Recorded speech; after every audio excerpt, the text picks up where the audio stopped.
True. Right, go on then, Adrian. You're leading. I thought you were the host. I thought we were taking it in turns. I thought you were the host, and I thought because there was some. I do recall reading some. Mel, you hosted that exceptionally well, kind of feedback. Yeah, there was. Yes, and this is true. your week. No. No, It's but true. it's your theme. If it You ain't brought broke, up the theme. if it ain't broke, You brought up the theme, though, Adrian. I have to agree with You Mal. brought up the theme. It was I don't your want to theme. steal your thunder, Adrian. No, it's teamwork. Yeah, but there's no I'm a I in rubbish team. host. I'm a Teamwork doesn't mean rubbish you're host. delegating. You're not the boss of me. No, you're right. I'm not. That's it, girl. Say what's on your mind. This is your thing, and you're far better at hosting than me. Well, you haven't done it yet. You don't know until you try. So come on then, Adrian. What's the theme? I can't even remember. It was the one word. Oh, okay. All right. The one word. Come on now. Let me get myself all settled in. All right. You know, it's all recording, by the way, Alden. I noticed. It's gone down too far. That's better. A shot of a bald head. You can cut it all out. Cut it all out. Well, I don't know. I might keep it in. Right. Are we both ready? Yeah. Ready. Hello, everybody, and welcome to our first edition of Loud Moderate's Musings in 2021. So after our first outing, our debut at the back end of December, we talked about coming forwards today with our word for the year. So I'm going to hand over to Mandy to start with her word for the year and explain to us how she's going to implement that. Thanks, Adrian. Hello, everybody. Happy New Year. Thanks a lot for your encouraging words after our first session. I must say, it was interesting getting some of the reviews. I even had a WhatsApp from one of my old teachers from secondary school. So thank you, Mr. Samuel, wherever you are. Your one word was focus. So I'm looking forward to having conversations with you about how you're going to be focusing in 2021. For me, there's a lot been going on in terms of the direction I would like to take in 2021, and steadfast has been the word that's come up time and time again. There are a lot of pressures on school, etc. So I'm trying to work with as many as I can collaboratively to hold firm to the aims of doing for our children all the best that we can, and in so doing, live our values. So steadfast is my word. What about you, Mal? Oh, I've got three. Just to be different. Wait. It's 2 words and a phrase. Just to remind folks, I was told off last year I couldn't come with more than one word. So I reflected and I was restrained and I came with one. 3, Mal? Well, what 3 words did you come up with? Well, and not Adrian's being quiet, right? Right, the thing is, every year I have one word, but this year I thought, actually, with my business, there's me, and then there's my mindset. And I think in terms of my business, the one word is evolution, because I'm expanding and going into the business is evolving to online, and I'm exploring further courses online and so on. So evolution for my business. In terms of me, the word is movement.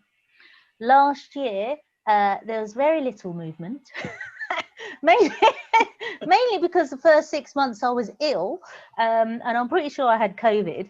So the year before I'd done Couch to 5K, last year nothing. So this year I'm back running.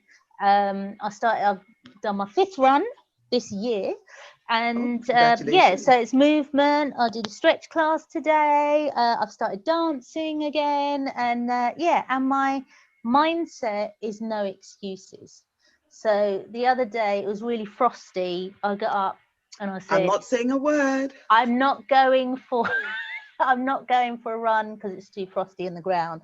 Then I thought, actually, no excuses, because it wasn't that frosty really. and I went for a run.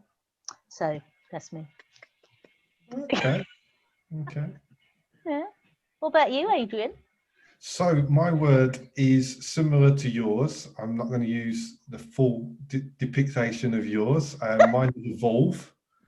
Oh, And I think it's something that I'm really conscious about as we move forward in 2021. 2020 was a car crash, but a useful car crash, shall we say. And what do I mean by that? I mean that a lot of things came to a head, and a lot of things came out in terms of race, in terms of inequality, in terms of deprivation, in terms of the changes that need to come. And one of the things I'm conscious about is that we need to evolve as a group of people, as individuals, and I'm going to focus that particularly on myself to be able to respond to those challenges, because it's not enough to say we need to do something or this isn't right. We need to start actually taking action with that. And it doesn't matter where those actions start or what those actions are. It's that we have to take the first step. You know, the road to greatness is a long one, but you don't get down the end of it to the destination if you don't take that first step. So now it's about evolving into action. I know enough stuff. I know I have the knowledge, I have the ability, I have a platform, I have people who I'm connected with who are like-minded. It's about how are we, or how am I first of all, going to evolve to be able to respond to those challenges, and how am I going to evolve in getting people into making a wave of action to change these inequalities that we see in schools, you know, the non-diverse curriculum, or the inequalities that we see in society. How are we going to do that?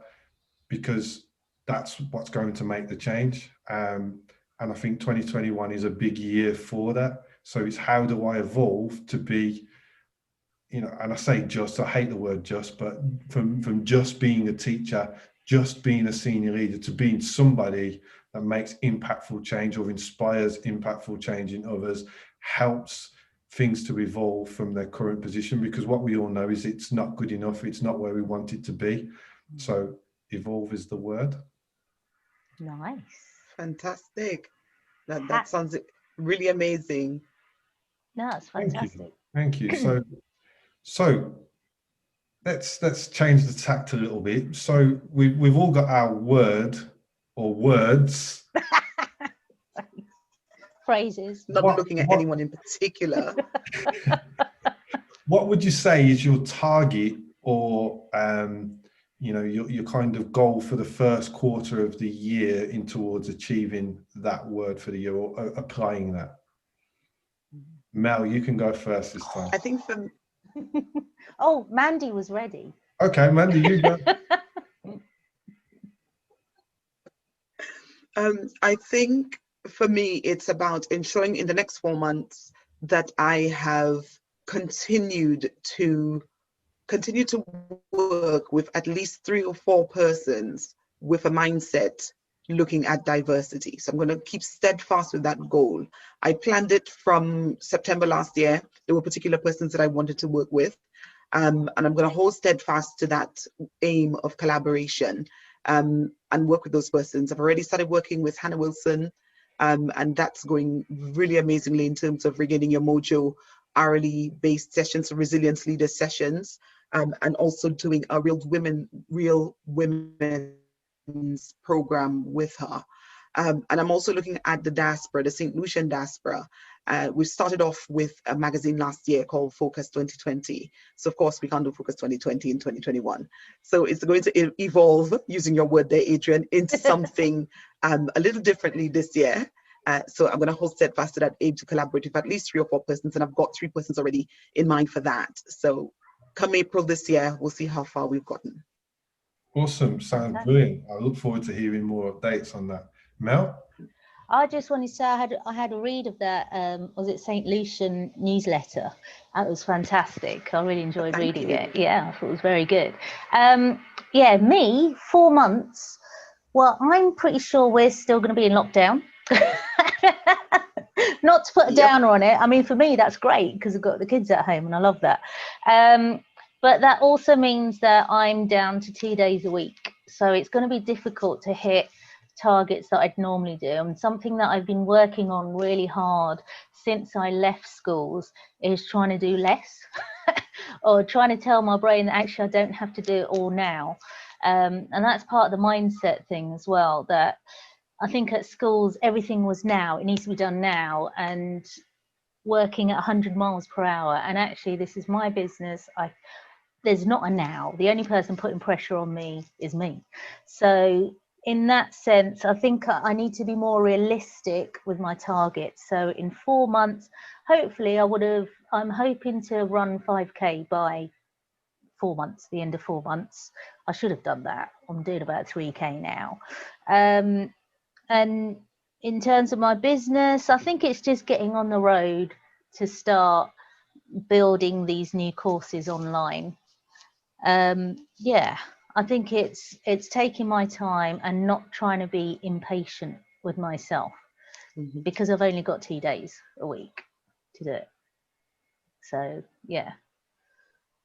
No, that's great. I think that's really important for people to understand and reflect upon from all points of view, in that we don't have to do everything now or right now. Sometimes it's better to stand still and kind of navigate what it is that we're doing, rather than take action or accelerate towards the goal. Yeah. So sometimes it's about standing still, navigating, plotting your course, before then taking that period where you go off and accelerate again towards the goal. So yeah, no, I think that's a real sensible approach. Because when I first set up my business, I was like, right, I need to set up a website, I need to go on social media, I need to write blogs, I need to do all this, and I almost had a breakdown because it was just so much. Trying to do too much. Yeah, trying to do too much. And then I was only working 1.5 days a week, because I had the little one. So it's taken me a while to slow down. And actually, I'm better for it. I'm better for it in mind and in terms of my business as well. So, yeah. What about you, Adrian?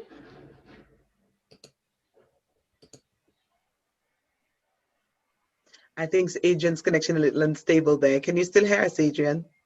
Everything had completely frozen. So right. So we're still here. I'm back. So that's cool. So for me, I think it's really about taking time to navigate, as you know, as I alluded to on Mel's, taking time to navigate what that evolution looks like. So what that evolution looks like in terms of creating the action points, making sure that those check marks are there. Rome wasn't built in a day, to use all the cliches under the sun. It's kind of like, you know, you got to be really clear on what it is that you want to achieve, getting the clarity and the vision, and then sort of taking that action steps forward. So that's really my first quarter plan in moving forwards. I think a lot of people are kind of panicking in that, oh, we've got this lockdown, I've got to do something now, because there's not going to be time otherwise. There's always time. It's about how you use it. And I think we as a profession, we're really guilty of poor time management.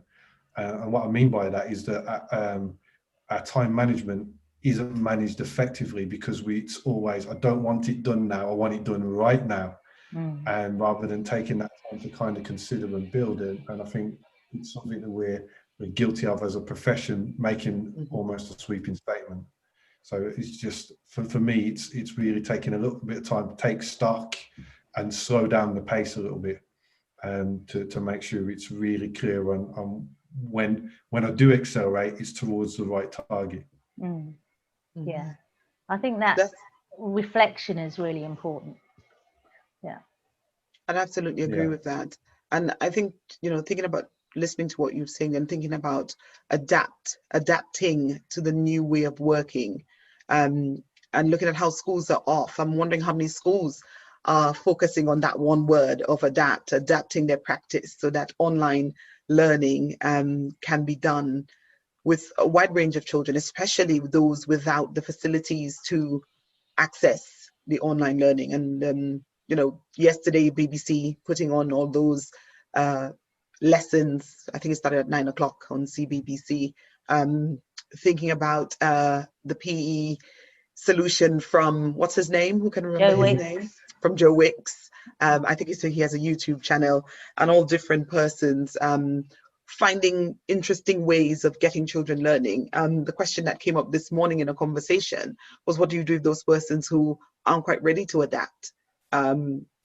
For whatever reason, they're not able to think about ways that they can engage the children while at home. And maybe that's something for another conversation. But as you were speaking there, that's what's come to mind, that we're all trying to evolve and change, either keep to what we're doing or move in a slightly different direction. How are parents coping in the current situation when they've got to work as well as homeschool? So, yeah. Yeah, I Yeah, think and that's certainly a challenge that both Mel and I are finding. Having children, it's like, how do you juggle that, give them their attention, make sure that they're focused and doing what they should do? Because one of the things that I found with my own children is that the race is on to get their work done. They just want to complete their work because it's not school, because they're not in school. They're not in school. They want to do everything on their Google Classroom so they can go and play. Whereas the real focus needs to be on, are they working or completing that work to a high level of quality? And I think that's something that's going to come out across the board in a lot of online platforms that schools are going to find is going to be the next challenge that we have to try to resolve as we, to use that word again, as we evolve through this process. Indeed. Yeah, and I think the difficulty we've got, because my other half's with the kids now, and we've got an almost 8-year-old and a 4-year-old, and of course you can't teach them at the same time, so you're doing one lesson with one, you're doing one lesson with the other. If we did all their lessons in the day, we'd start school at 9 and finish about 6, 7, and so we're starting to, okay, let's not do that bit, let's leave that till tomorrow. And I know schools have to give around 4 hours worth of work, but that's a lot for a 4-year-old. And it's a lot for it's a lot for us, isn't it? 4 hours online. So I just think just need to be a bit more chilled about it and not try and get everything done. You know, I don't think it's good for parents or kids, really. I'd completely agree with that. I mean, I'm not a primary expert, but when you think of, like, you know, my youngest daughter, she's 5, nearly 6, so she's in year 1. A lot of their stuff is still done through play. Not sat down, actually focused, writing or drawing. You know, they do a lot of stuff still through play. So I think there's a lot to be said through that. And I know that there's education establishments throughout the world who don't do any kind of formal reading, writing until the age of 7. Yeah. So, and they're really successful and highly regarded in the PISA tables, as an example. So I think there's a lot to be learned and a lot to be applied and studied that we just don't know. We've never taught our teachers how to deliver online lessons. We haven't taught our children how you learn online, but people are expecting you just to be able to do it. So I think there's a topic for us to discuss next time, maybe, as well. That sort of reminds one pick. So it absolutely gives us stuff to unpick. That reminds me of Hannah's word for the year, freedom. We really have been given license to do things differently, and it's about the learning, adapting that learning really quickly, so that we can meet children where they're at and bring them along. So really interesting times.